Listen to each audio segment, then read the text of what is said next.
Oui, certaines lumières vous marquent. Elles brillent et réchauffent longtemps. Il y a quelques années, quand je suis arrivé en Alsace, je faisais le tour des paroisses de Strasbourg, afin d'en choisir une. Un dimanche, je me suis rendu dans une église, dans un quartier. Et là, à l'entrée de l'église, se trouvait un monsieur barbu qui m'accueillit avec enthousiasme en ces termes. « Bienvenue, mon frère. » J'étais surpris, même si je savais qu'en église, nous mettons en avant les valeurs de la fraternité. Je ne m'y attendais pas. En tout cas, pas pour une première visite dans cette paroisse. Ce monsieur, c'est Gérard, un des deux pasteurs de la paroisse. Il m'indiqua une place et me proposa de me joindre au verre de l'amitié à la fin de la célébration. Ce que j'ai fait. Certes, je ne me rappelle plus de la prédication de ce jour-là, mais je me souviens bien de ce chaleureux accueil qui a fait de moi un paroissien de cette communauté.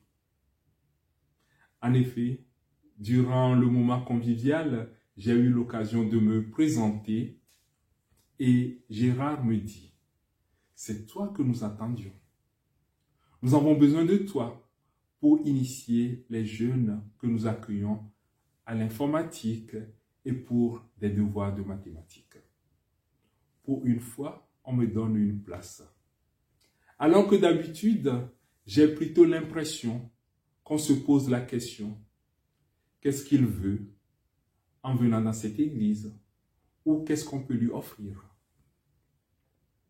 Cela fut un simple geste d'accueil pour lui, mais très important pour moi, car je me suis engagé dans cette paroisse comme bénévole pour accompagner des enfants et des ados à l'aide aux devoirs.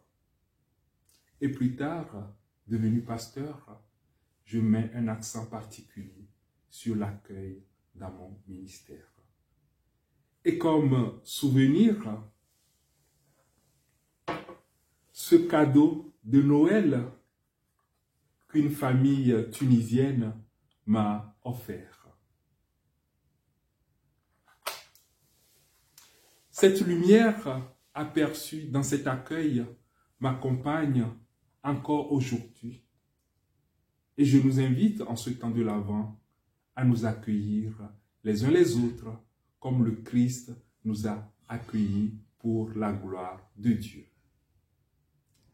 À demain pour une nouvelle lumière.